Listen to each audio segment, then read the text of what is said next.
Hello, everyone. My name is Kelsi Robinson, and this is my research case study presentation. Today, I will be talking about two cases. My first case that I will be talking about is New York Times versus Sullivan.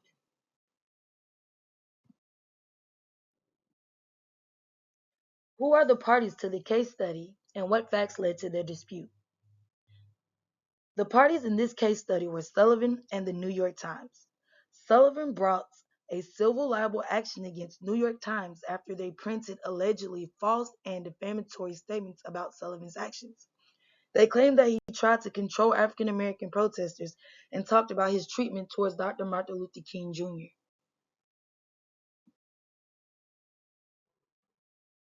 Why did Sullivan feel his reputation was damaged by the New York Times publication? The New York Times publication accused Sullivan Police Force of conducting a wave of terror against African American students and brutally harassing Dr. Martin Luther King Jr.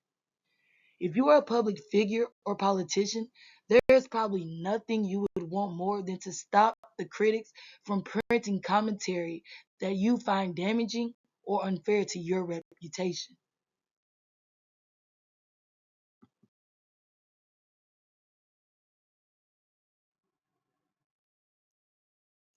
Since Sullivan was a public official, what did he have to prove in this particular case? In this slide, I put two main points, in my opinion, which were defamatory and actual malice.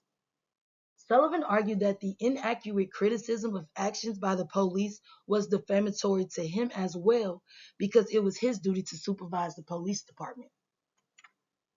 A state cannot, under the First and 14th Amendments, award damages to a public official for defamatory falsehood relating to his official conduct unless he proves actual malice.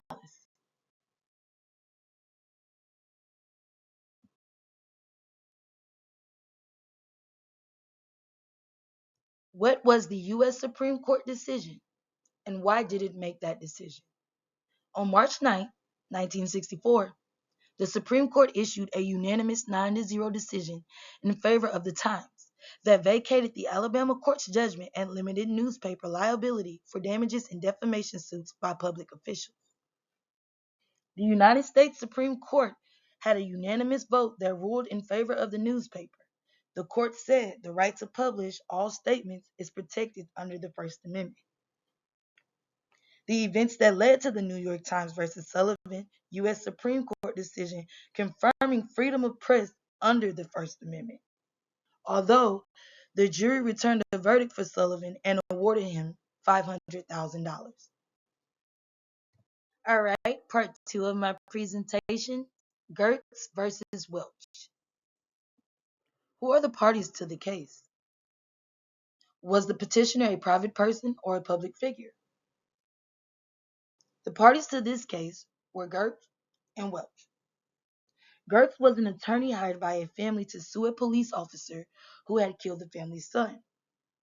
Welch is a magazine publisher who warned his readers about the national police and how they supported communism. In my opinion, Gertz is a public figure because one, he is an attorney, and two, he is representing families and helping the families go through the trauma.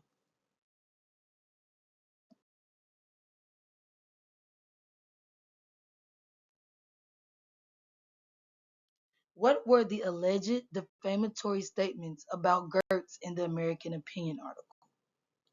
The names that Welch called Gertz was an architect of a frame-up, a Leninist, and a communist frontier. What was done to confirm the accuracy of these allegations against Gertz?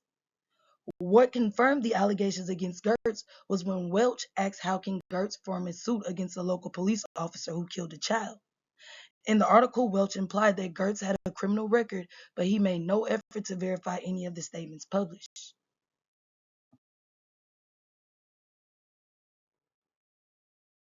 How do you think these allegations affected Gertz's reputation? The allegations affected Gertz's reputation because people will look at him differently. One, because he has a criminal record, and he represents people in court dealing with criminal cases. Two, when you have a criminal background, people tend to look at you differently when you work with the law because of the high standard status people give law members. Welch called Gertz a bunch of names that will get stuck in people's heads because of his social status forever.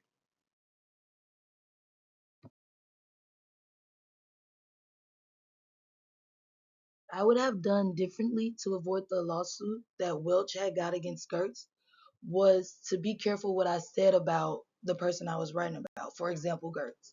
Welch said a lot of defaming words and calling him a lot of names that will stick in the back of people's minds forever, especially when he pointed out the fact that Gertz had a criminal record. So for you to put all this stuff out about somebody that's an attorney for a family that's dealing with, the loss of one of their family members due to a police officer, and it's like he has a reputation to uphold, and for you to put certain things out there in the article will cause you to get a lawsuit because they're like, well, you're making me sound bad, or now people don't look at me the same because you said this, and now my character is going to shame because of what you said. So I would have been real careful what I said.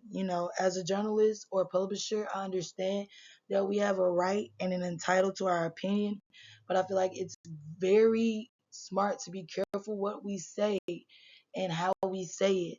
Therefore, we don't get lawsuits like that.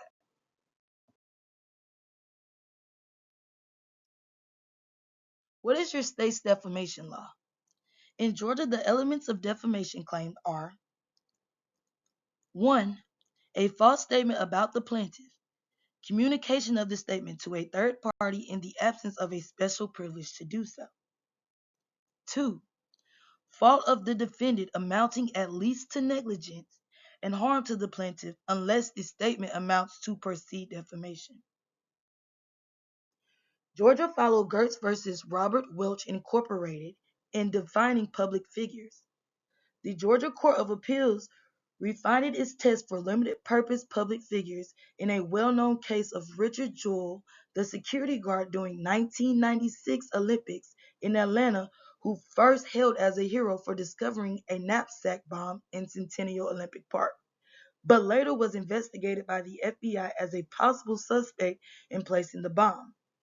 In the court's view, by granting a series of media interviews in which he attempted to influence public perception of security at the park, Jewell became a voluntary limited-purpose public figure for purpose of the libel suit against an Atlantic newspaper. See Atlanta Journal-Constitution versus Jewell.